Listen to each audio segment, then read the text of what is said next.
Druge B pri predmetu ITS-A spraševali, kakšna je vloga žensk v današnji družbi, kako se je ta spremenila skozi čas, kakšna je prihodnost našega položaja, ter kako smo nas zmožni vplivati sami. Pri predmetu, ki je preplet in povezava med slovenščino, angleščino in likovno umetnostjo, smo se učile pisati članke, ustvarjali likovne izdelke ter se učile od žensk, ki so svoj pečat pustile v naši družbi in ki nas vsako posebej navdihujejo. Predvsem pa smo se učili, kako izražati in zagovarjati naše mnenje ter pogled na svet.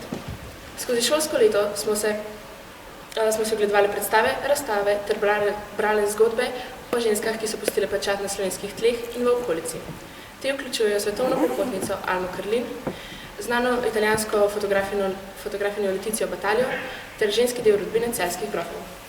V septembru pa je bilo vsakemu izmed razredov dodeljena dramska igra, katere zgodba teče okoli ženskega lika, s katero smo se do danes ukvarjali in jo izpopolnjevali.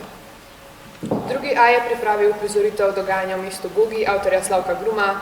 Igra govori o meščanih, ki so vsak posebej grozne osebe, v mestu pa ustvarjajo še posebej zadušljivo in srhljivo vzdušje. V okviru ITS-A smo si predstavo tudi ogledali v Kranju, danes pa ji bodo dijakinje dodale pa svoj čar. Dijakinje drugega B pa smo se ukvarjali z hišo Lutk avtorja Henrika Ibsena. Tu zgodba govori o Nori, ki je glavna junakinja v svojem zakonu, pa je močno nesrečna. Da pa bi njo in igro samo bolje razumele, smo jo priredile in modernizirale.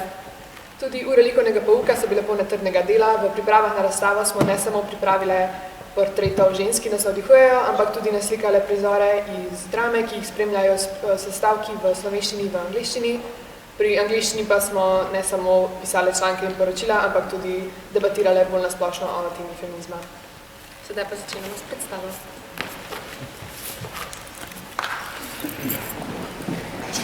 Živjo, jaz sem Nora. Naj kar takoj poudarimo, da naša Nora le spominja na Noro, dramsko junakinjo v istoimenski igri Henrika Ibsena. Nora je v igri poročena in ima že nekaj otrok, na kar se mi še ne spoznamo, zato smo se odločili, da njen lik malo preoblikujemo, da nam bo bližje. Naša Nora hodi na gimnazijo Jesenice in ima fanta. Ta bo v predstavi prisoten neposredno, saj se na ITS z naslovom Ženska na obodu sveta ni opisal noben dijak. Vsaka nadaljna podobnost z različnimi osebami pa je zgolj naključna. Nora ima zelo lepe ocene in kot že rečeno tudi fanta in še nekaj prijateljic zraven, zato res nima nekega pravega razloga, da bi bila žalostna. Žal nimamo zvonca, zato vam kar takole sporočamo, da je napočil čas za malico. Živijo vidve. Živijo Nora, kako si? Malo sem žalostna. Zakaj pa? Se imaš fanta? Pa še same bitke imaš, no, kaj te sploh lahko mori? Če bi vidve vedeli, mogoče vam kdaj povem. Ko sem jaz žalostna, si pogledam kakšen video o mehnih puških. Bolj so mehni, bolj me potoležijo. Ja, sam ne smejo biti predolg, kakšne 3 minute, če neš dolgo časa. Ja, pa če kdo posname koga, ko smešno pade, to je tudi lahko zelo zabavno. Ja, to res zelo pomaga.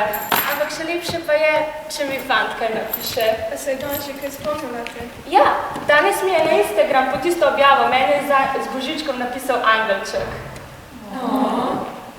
Res imaš najboljšega fanta. Vem, jaz pa sem mu pod objavo z letečih medvedcev napisala medvedek, pa še srčka sem dala zraven.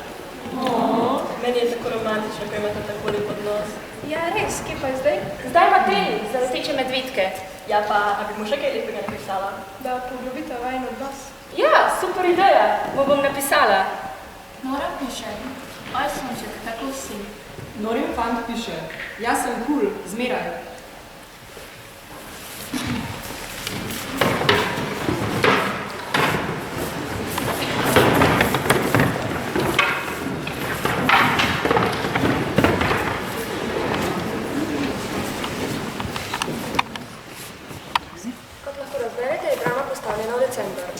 December, čas daril in snega in zabave in vesele pošte. Čas, ki ga profesorica za slovenščino ignorira. Veselje se očitno ne zdi primerno čustvo za gimnazice. Kot že rečeno, zvonec nam ne dela in ja, čas je za slovenščino.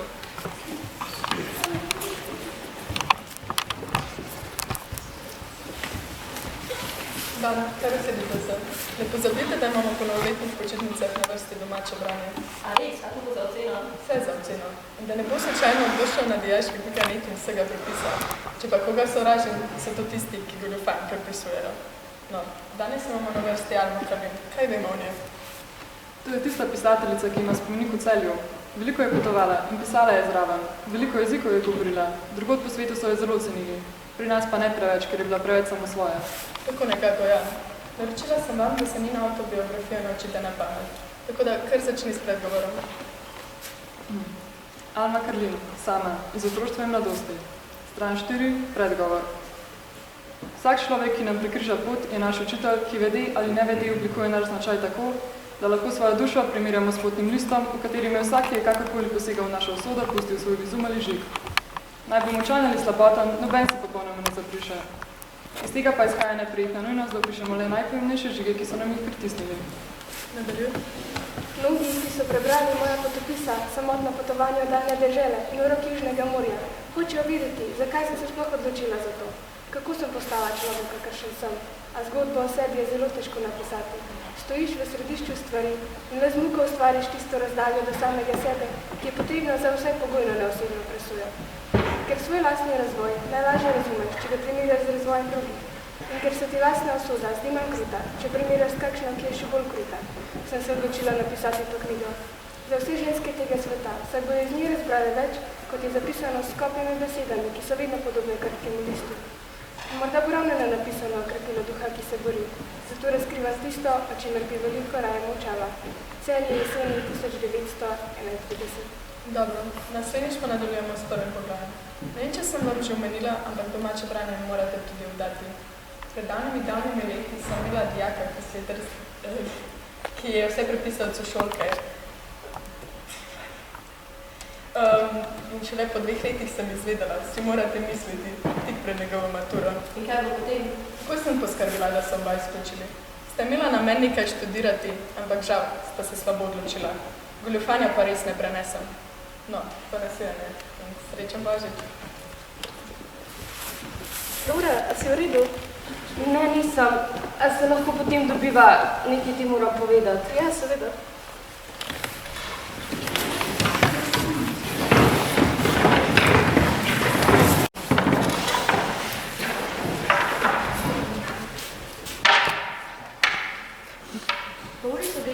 Je zdaj čas za to uro, ki Nora preživlja v bližnjem lokalu. Živja, želite?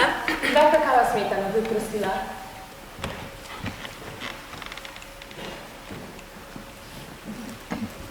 Norina prijateljica slika kakao in sliko objavi na Instagramu. Norina prijateljica pod sliko napiše #končna prosta ura, #matematika odpade, #live. Nora deluje precej žalostno, a se vsaj trudi ohranjati stik s svojim fantom. Nora ne napiše ničesar, po Snapchatu pošle selfie s srčki. Nori fant ne napiše ničesar, pošle pa precej srčkov. Nora, povej. A si opazila, kako naša profesorica ne mara tistih, ki goljufajem pripisujejo? Ja, in saj ti tako vse knjige prebereš in ničesar ne pripišeš. Ja, da bi ti vedela. Prosim. Veš, med korono sem pa res naredila eno neumnost. Ja, kaj pa? Mojemu fantu res ni šla slovenščina, zato sem jaz namesto njega napisala esej. Seveda sem ga napisala za 3, ne za 5, da ne bi bilo preveč očitno, pa še liste sem najprej skanirala in na to zameglila črke. In profesorica sploh ni opazila. Nora, čisto takega pa od tebe res nisem pričakovala. Kaj pa tvoj fanta, si mu povedala, da imaš slabo vest? Ne, nekako se sploh ne moram z njim pogovoriti o tem. Je pa res, da je to že zdaj mimo in nimaš razloga za skrb. Natakarica, lahko račun. A se vam mudi na gimnazijo nazaj? Jaz sem bila tudi tam svoje čase, veste? A res? Pa si šla potem kaj študirati? Sem nameravala, samo potem je profesorica za slovenščino ugotovila, da sem prepisala domačo nalogo. Samo pol strani in je bilo konec. Kako konec? Kaj pa je naredila? Mama je prepisala na drugo gimnazijo, vendar še preden sem uspela dokončati 4. letnik, je odrla v asistenta in mi vse ocene na 1 zaključila. Tako sem imela maja kar naenkrat 14 popravcev, pa sem šla kar za natakarico. Pa lep dan. Meni je grozno. Kaj če izveni mojega fanta izključi? Meni je grozno. Ja, nič ne bo hudega, no. Jaz gre zdaj še v pekarno kulture, kaj greš z mano? Ne, moram v knjižnico, po knjigo za domače branje. Pa svojega fanta pokliče, čisto resno ti povem.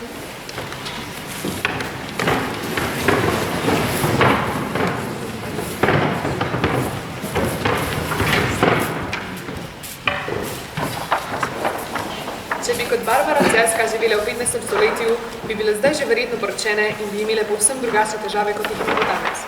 Naprimer, zakaj vlaki slovenskih železnic zmeraj zamujajo, ko se nam res najbolj mudi? Učili so me, da so problemi manjši, če se o njih odkrito pogovoriš, ampak govorjenje pomaga samo takrat, če imaš na drugi strani koga, ki te dejansko posluša in skuša razumeti. Če so vsi okrog tebe zaposleni z drugimi rečmi, je pa še najlažje, da se pač sprijazniš s svetom, kakršen je. Lahko si živčen in gledaš na uro, lahko si pa rečeš ja, vlak bo spet imel pol ure zamude, je kar je, jutri bo mogoče boljše, mogoče pa še slabše. A sploh lahko kaj naredimo v zvezi s tem? Zakaj se na ITS z naslovom Ženska na odru sveta ni vpisal noben dijak? Mogoče imajo že dovolj drugih lastnih problemov, vlaki, ki zamujajo, popoldanske trenike, večerno prepisovanje nalog. Zakaj bi se potem ukvarjali še s položajem žensk v družbi, enakopravnostjo, feminizmom in tako dalje? Mogoče se jim zdi, da bi se morale ženske o tem pogovarjati same med sabo, kar dejansko največkrat počnemo. Ali pa, da so taka vprašanja danes nepotrebna, ker smo moški in ženske enakopravni. Vsaj v Evropi, drugi nas pa ne zanimajo preveč. Mogoče so ugotovili, da je najsplošno bolje, če se samo sprijaviš s svetom, kakršen pač je. Danes je marsikaj boljše, kot je bilo v 15. stoletju in čez 15 stoletij bo življenje verjetno še lepše, kot je danes. Mogoče pa veliko slabše. Ali sploh lahko kaj naredimo v zvezi s tem?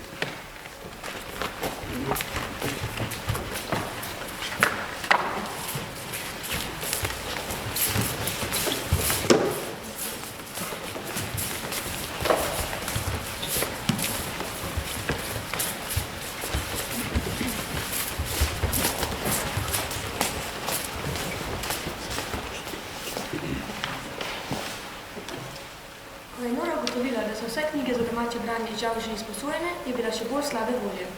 In kot naročeno se pojavi še njena prijateljica s precej nenavadno željo. Živa, Nora, eno vprašanje vam zate. Naj uganem, spet leteči medvedki. Pa Jano, če sem že 100-krat prosila tvojega fanta, da mi predlaja v ekipi, če ne se sploh nihče ne bo spomnil name. Moj fant je čisto preveč zaposlen, da bi ga še s tem obremenjevala. Ja, ampak jaz res hočem biti pri letečih medvedkih. Jaz ti pa pač res ne moram pomagati. Ok, samo toliko, da veš, Linda mi je povedala za tvojo skrivnost. In če mi ne boš pomagala, bom še prihodnji teden šla do profesorice in ji vse povedala. Kaj pa tvoj brat, saj sta dvojčka, on ti še lažje pomaga. A sem ga vprašala že 100-krat, lahko ga pa še enkrat boš videla.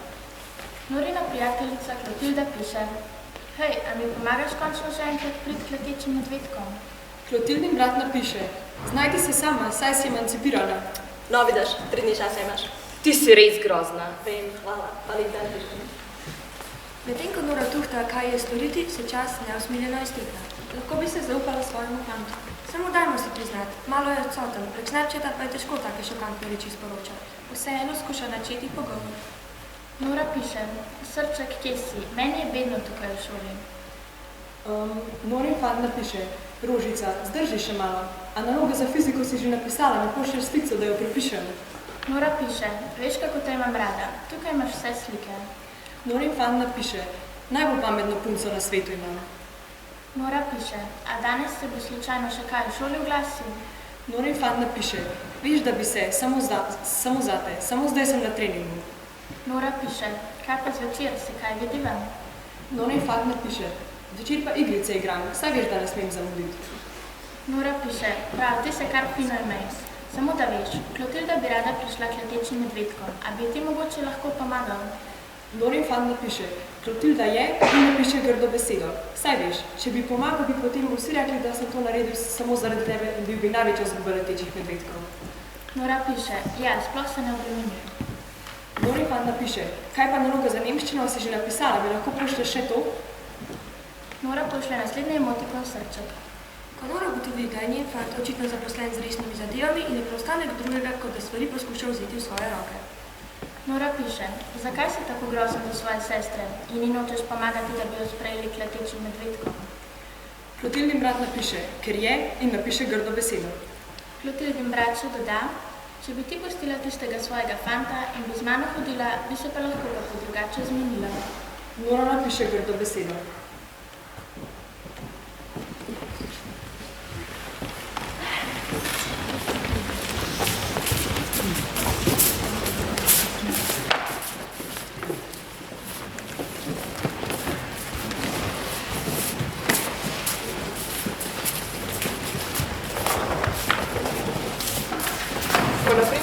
na vlak slovenskih železnic, ker pač zmeraj zamuja, se čisto lahko zgodi, da nas začne ogovarjati kak starejši moški in dajati neprimerne komentarje. In potem se sprašuješ, kaj sem storila narobe, zakaj je prišel ravno do mene, kot da krivda ni njegova, ampak tvoja, kot da si ga sama izzvala. In ko vlak že spelje, na internetu lahko poiščeš tolažbo v statistiki, če seveda nisi brez signala. Po podatkih Statističnega državnega urada je eno od oblik nasilja doživela vsaka 5. ženska v Sloveniji. Milijonom žensk po svetu še danes rečejo, ne boš hodila v šolo, pa čim prej se moraš poročiti. Malo verjetno je, da bodo taka dekleta pred 18 letom brez otrok. Sploh zato, ker mogoče še vedno mogoče še vedo ne, da kontracepcija že obstaja. A sploh lahko kaj naredimo v zvezi s tem? Tudi ženske v Evropi imamo svoje probleme, s katerimi se ukvarjajo. Še ne tako dolgo nazaj so se borile zaradi volitev in nekatere sploh niso smele. Za nas pa obstaja velika verjetnost, da bomo že čez nekaj let dobivali nižjo plačo samo zato, ker se bomo odločili za poklic, ki pač velja za moškega. Precej stvari na svetu je lepših, lažjih in manj problematičnih, kot so bile včasih. Mislim, da ne zato, ker so zmagali najmočnejši, ampak zato, ker smo se že kdaj prej odločili, da bomo sodelovali drug z drugim. Ker smo razumeli, da se dopolnjujemo in da skozi življenje potujemo skupaj, tako rekoč na istem vlaku, veliko stvari pa je takih, da bi se jih dalo popraviti. A sploh lahko naredimo kaj v zvezi s tem?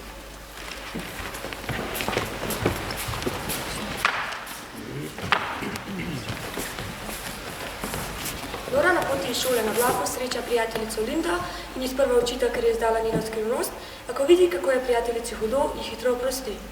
Na vlaku izve še to, da Linda Klotilde pravzaprav ne mara preveč in je njena prijateljica samo zato, ker je všeč njen brat Vojček, a se mu tega ne upa povedati.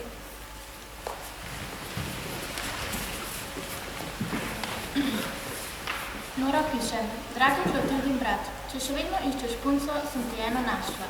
Lindo, kot vem, si ji že dolgo všeč. Klotildin brat napiše, 100-krat hvala. Nora piše, samo prej mi boš moral še eno uslugo narediti. Klotildin brat napiše, ja, bom uredil to z rdečimi medvedki, samo da bom potem imel mir pred vama.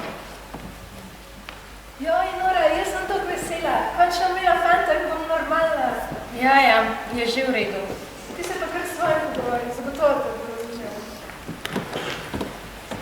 Ko Nora zvečer utrujena pride domov, videla ima 3 neodgovorjene klice svojega fanta.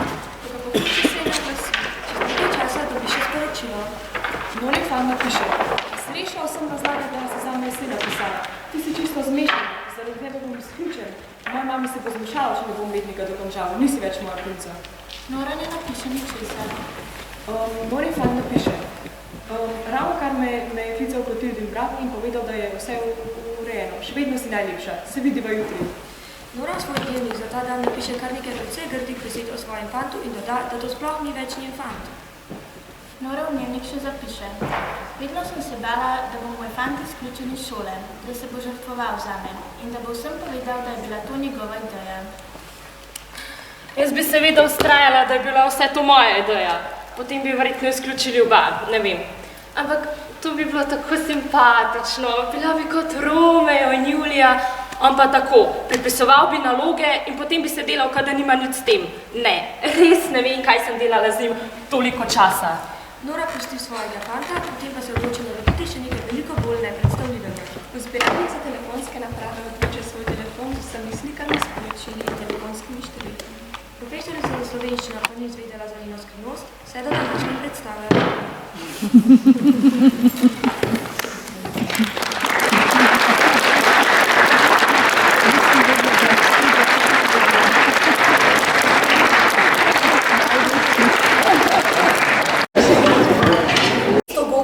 Stare, obrabljene hiše, polne sob in usodnosti. Stanovalci ne hodijo veliko ven, odhajajo samo še po neizbežnih opravkih, potem pa se spet zaklenejo med svoje stene. Hanina vrnitev pa vendarle je med njimi povzročil vznemirjenje. Vsi pričakujejo dogodek.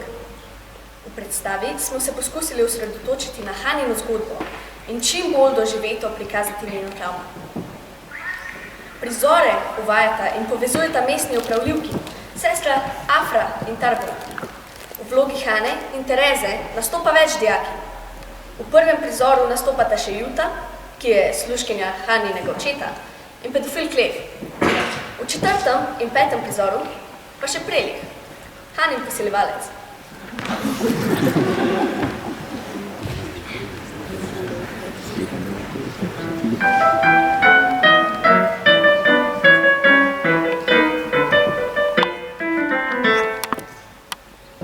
Kako dolgo je bila pravzaprav z doma? 6-8 let? Ali ni šlo nekako takrat? Da. Prav takrat, ko je Ljubčeva umrila svojo novorojeno. In zakaj le, ker ni nikdar domov? Še na pogrebu rojene, samo stran, naravnost pokopališče se je odpeljala. Juta! Ali so res povabili tudi tudi barona? Tudi on, skoro sta jeli že dohajati, pa še sedaj bi poslal. Kdo? Kaj? Jontes, Rože. Lejo nošo, mar hočeš vele na mizo? To so ga res. Vidiš, pa bo tudi prišel? Bo prišel? Seveda, zakaj pa ne? Se je že najavil. Boh le daj, da bi bilo vse po kraju. Juta! Nategnem. Pa ne mislijo me da kar z njim. Meni se on za meščanske štacionarje. Strašno se jim mudi. Menda za nocojšnjo slavnost niso izpustili prav nikogar, ki prihajajo pošče za ženitev. Viš kaj, skoro neverjetno se mi zdi, da bi bila res že poročena in ločena, si vendar ne bi upali prirejati takega hrupa in jo takoj na novo možiti. Kdo ve, morda bo zato. Moramo izvedeti kaj več od Jute? Če le kaj vede, Klina. Veš, da skušajo na moč prikriti. Klef, gospod Klef, kam pa kam? Gospe, klanjam se. Baron in celo stari sorti iz presanka. Vsake svete zleze svoje rukne. Te imenitnosti pa tudi on ni smel izmeniti. Nikdar ni ljubanje izgubile. Po smrti raj bi še v trgovino ni rad povedal. Sedaj pa naenkrat vsa vrata stražarja. Najbolj smo človek mislili, ko se jim to umodi. Kam ste pa namenjeni, Klef? Kam? In tujec. Ste že kaj slišali o njem? Tujec? Kak tujec? Nevesta. Tujec. Povsem pravi tujec. S prtlago, pred Jelenom. Celo govori ne po naše. Pa se ne ve o njem ničesar? Popolnoma ničesar ne ve nihče. Ugibljajo seveda različno. Nekateri menijo, da je letoviščar, drugi pa se zauzemajo za to, da je Vajdel gost, ki prihaja na naše slavje.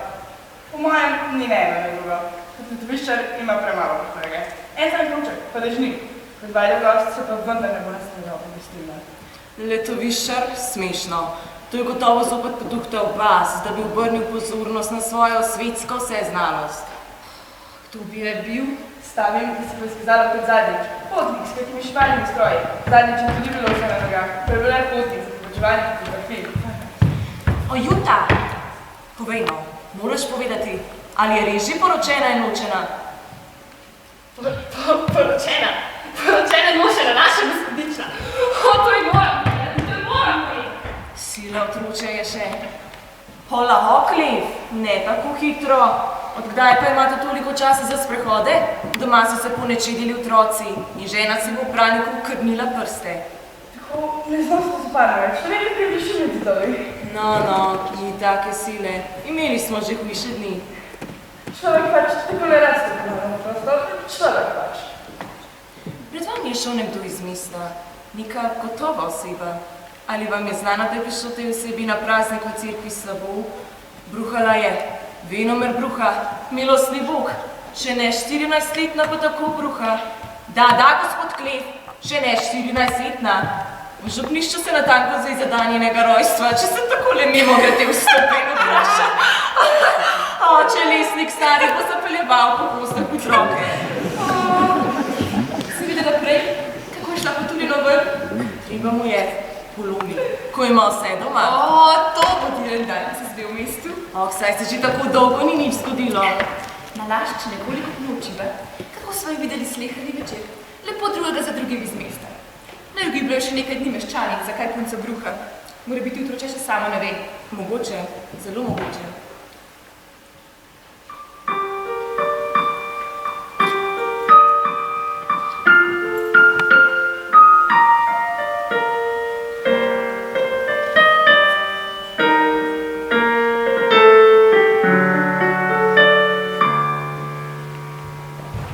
Kaj res ne morete vztrajati niti minute sami? Saj veste, da spodaj nihče ne ve, kje se ga drži glava, saj bi samo rada, da mi poveste, kako mi prestoja obleka. Tako hitro se oblecite. Pojdi, tako se tudi ne mudi. To se gospodin le tako grdo razvadite. Mislite, da morate biti vedno posod zdrava. Videli ste, v salonu spodaj so hoteli po preprobi plesati. Kriše, nismo vajeni take družbe v hiši. Nič, sedaj se vidite nekoliko pri meni, saj se še nismo nič pogovorili.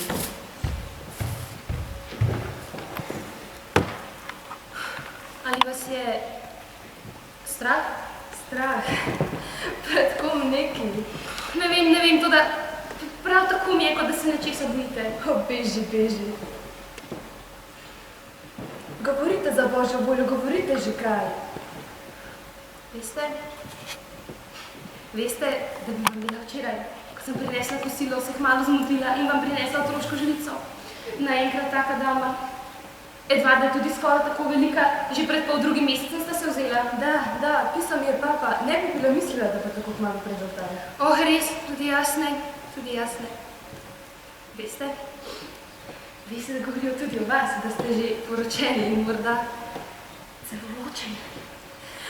Goga, čudovito mesto. Človek sovraži to dolgočasje, bolanje, zaprašeni sob. Toda, če odhaja v svet, se ne sme mnogo ozirati. Izstopil bi sicer iz voza in ostal bi za zmeraj. Juta mi je prinesla gorko. Ne, tega ne boste pričakali, vse nismo za to, vse pač nismo. Ti ljubi Bog, le kaj govorite? Katera pa potem je? Ne, Reza, prav gotovo ne. Fanta pa imam, kar to vam povem. Pa še kako lepega, rada ga ima zato, ker je tako ljubezniv. In da mi ničesar ne zameri. Frank, dobro, da ne ve, kako ga imam rada, sicer bi me gotovo pustil. In to pravite, da se ne bo poročilo? Sploh ne boste vedeli, kdaj pa boste pred oltarjem? Saj vem, kako je bilo z mojima 2 hčerama, tako močno obehrena sem bila. Nikdar, Tereza. Pa smem vprašati, zakaj nikdar? Ker se potem vedno mine. Res, iz večine, toda včasih tudi ne, če se imata rada in znata nekoliko žrtvovati drug drugemu. In potem, Hana, otroci, kaj nimate nič radi otrok? Vidite, vedela sem. Reza, povejte mi, Reza, nekoč mi mora to povedati. Ali se vam ni nič gnusilo? Gnusilo? Kaj gnusilo? Reza, zlagala sem se vam. Moj fant, nimam ga rada, ker ni zamerljiv. To ni zaradi česar ga ljubim. On nikdar ne sili vame, ne zahteva, naj se mu dam.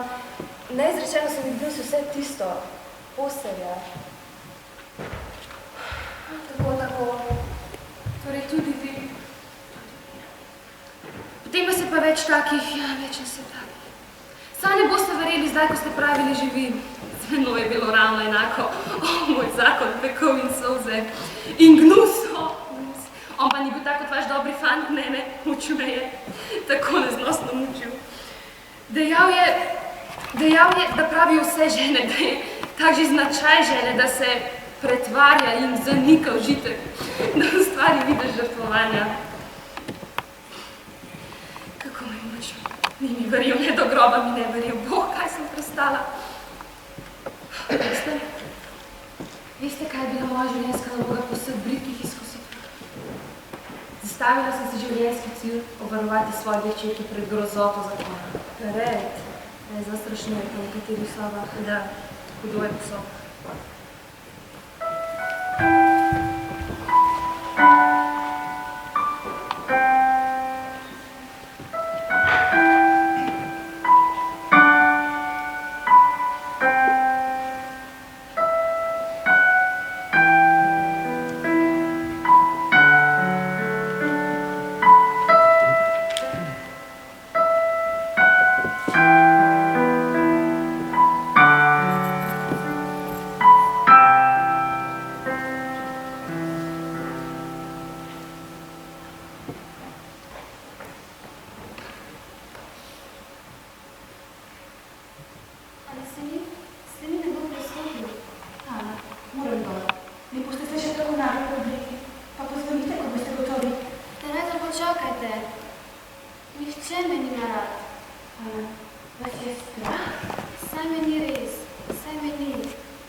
Ste še obe vedri hvic?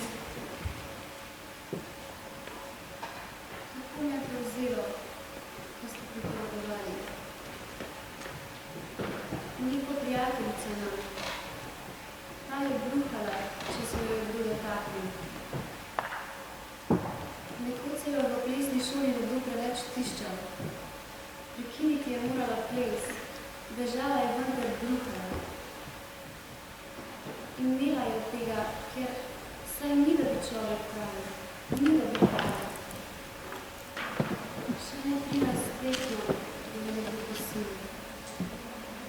On še vse drugače hoduje po sobah, še vse drugače. Večkrat mi je pripovedovala, vse do potankosti mi je ponovno pravila. V domači cerkvi je baška daj nekaj izgledilo. Tako neosmiljeno je nabilo skozi okno znova. On pa je tlačil po zofri in bilo hude. Milostljivi Bog, milostljivi Bog. Veste, ona premožna, zelo imovnih staršev, gori, drugaš na to odhledanje. Domači zbežali, voznik, lapot, če hočete, pripravil se tudi sobo in sturi. Kaj za sveto Božjo voljo so potem storili s njim? So ga zaprli? Nič, tega otrokom da bi mogel povedati. Nisi vendar upala povedati. Ne upala? To se mora, to je treba. Saj bi, treba, vidite. Človek težko razume, če sam ne bi živel. Imel je tako zabrete oči, kako vse gnusno je bilo, da ni smelo biti res. Moglo biti res. In smilo je brez smisela. Lahko se reče naravno zblazen kup, da se nekaj do jutra zbudi in ne bo res. Ne bo več grozotnega v njemu spominu. In vidite, če bi komu povedala, če bi že vedeli drugi ljudje, potem ne bi bilo več možno, da bi se nekaj do jutra zbudila. Potem bi bilo zavedno res. Ojej. Prav imate, mnogo bolje bi bilo, da bi takrat takoj povedala staršem. Prav imate. Lahko je dobil pogum, da je molčala. In je še prišel. Še prišel? 4 krat je prišel. Ne. Dekle bi bilo moralo govoriti. Lahko misleno je bilo, skrajno lahko misleno, da ni spovedala. Povedala ne bi očetu. Ne. Matere razumejo take stvari bolje. Zelo bi razumela mati. Jo ščuvala pred nadaljnim. Bog. Hana, res moram dole. Saj sem tako gotova. Ne bodite otročino. Obleči se je treba skrbno. Ne morete si misliti, kako se vas je gospod veselil. Vabi ljudi v hišo, ker ne ve, komu se bi vas pokazal od veselja. Če pa bi kdo zaprosil za vašo roko, ne vem, kako bi opravil. Ali boste res tako prišli, če pozvonim? Ti otrok, izbegani. Seveda, takoj prihitim. Saj ste vendar doma? Doma ste vendar, Hana. Kaj se vam mora zgoditi? Res sem čula.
Samo še danes ne ve, samo še danes ne bo srečen. Potem bo ti danes še poslednič moja.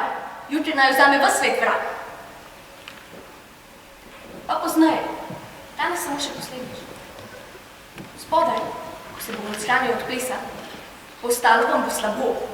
Nemudoma boste prišli za menoj, sobo tukaj odprto in čakal vas bom. Krenite, da naj mi nihče ne bo. Klanjam se, gospodična. Voli, namreč v mestu, prišlo mi na uho.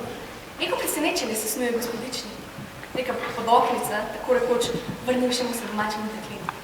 Prišel sem povedati, da bo pregrobno gospodična pripravila. No, sedaj pa ne bodite, saj vidite, da gospodična ne utegne. Obleči se je treba. Kaj dela tu ta človek? Ne vem, zakaj že od nekdaj težko ga gledam v tej hiši. Strašno vsiljuje. Prišel je pravi po kakvi podoknici. Nič napačnega pravzaprav ne naredi. Toda, že večkrat sem svetovala gospodu, naj ga odpusti. Prikupil bi se nemara rad svojo novico. Prav praviti je treba take stvari. Ne more pustiti človeku veselje, če ga hočejo presenetiti. Nisem se ga vedela drugače odprižati, kot da sem poskonila. Da, vidim, da še niste oblečeni. Toda, sedaj pa lepo hitite, Hana. Čas bo že, mnogo jih je že dospelo.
Noči bi varila vse.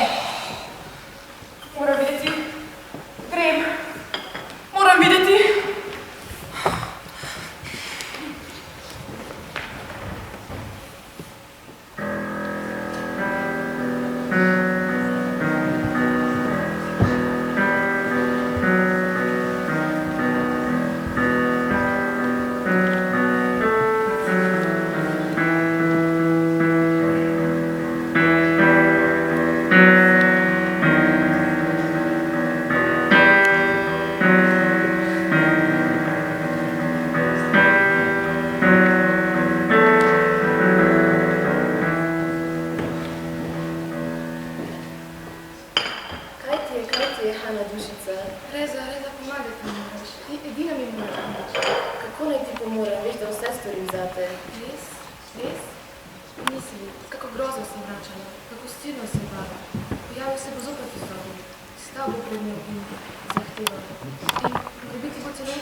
Če je že nekoč imel, druga ženska ni to pozabil, biti ga je treba. Sicer pa saj ni bila namena. Predolgo, da ni hotela zlega. Zavalil se je na stol, se zula v čevlje, tako gnusno je videti. Kak trd predmet je prišel v roko, kak svečnik, na primer. Ni hotel dihati več, ni hotel, kar mrtve ležali. Hana? Reza, povejte sedaj. Ali ne bi hoteli pomagati temu življenju? Odnesti truplo. Hana, za Boga. Reza, on vas je lepo dekle, ali nas biti skozi okno, ne? Na vsak način mora tudi lahko proč. Saj mora biti, ne bi potreba, da bi ga ne sledili. Ne smo bila sama, ne bi kamorkoli zraven. Hana. Reza, ali se res tako strašno probila? Saj ti pravi, da bi ti potreba samo stopiti poleg. Samo kaj govoriti. Ne tako, Reza. Saj sem te še ni vrnila, saj mi samo pravila. Kako si lahko tako plaščila? Hotela sem ti le povedati, kaj bodo vrelika v tvojini vedno pravali. Ali se res ne možeš imeti v to se strašno dušo? Boj se domov, sploh počuti vsake počitnic. Pejte mora iskati na napredni, da ostane z njo. Mirza mi otrok, sam Bog veš, če si vam tam zore nasoli glavo. Nešite noči so bili preležali v zunatu, druga ob drugi, ter mi je ona pravila svoje prozorne povesti. Hvala se je, da bi se res zgodil zvuči, kot sem ti pravila. Postavila mi je nekoč pred dan na ruko, kot sem ti opravila pisana. Reza hoduje po sobah in tiste vaše življenjske smoke, tako me je vso prevzelo. Zakaj se vam pravila, Novica, ne prinesite še svojimi leti? Kako moraš reči? Kako ne moreš? Vsaj, vendar veš, sem bil jaz tako. Nikoli ne moram pročiti Franka. Ali ne bi bilo greh, videti go razmerje, kako nenaravno znam. Pobegnila sem tega, da sem dohajala tako vrne razočaranje. Ali ni bilo pošteno? Hudo je bilo, hudo. Rekla sem, da za nekaj dni, z nasmehom je stal v vlaku. Videla sem, da ga ne bom videla nikdar več. Vidiš, Reda, tako me imaš sedaj. Zato te prosim pomoči. Mir s teboj, Hranka. Spat morava, nič tukaj ne več, kar tako lizi. Tudi nisem vzela spanja, svojim nespantnim odpovedovanjem. Predpoldne nikar ne ostaja, tudi kave ti ne bom nosila. Posto mi držiš vse več, sem doma. Kaj se početi?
Hvala za vašo pozornost. Sedaj vas povabimo še v e-učilnico, kjer vas čakajo naši likovni izdelki ter manjše popustitve.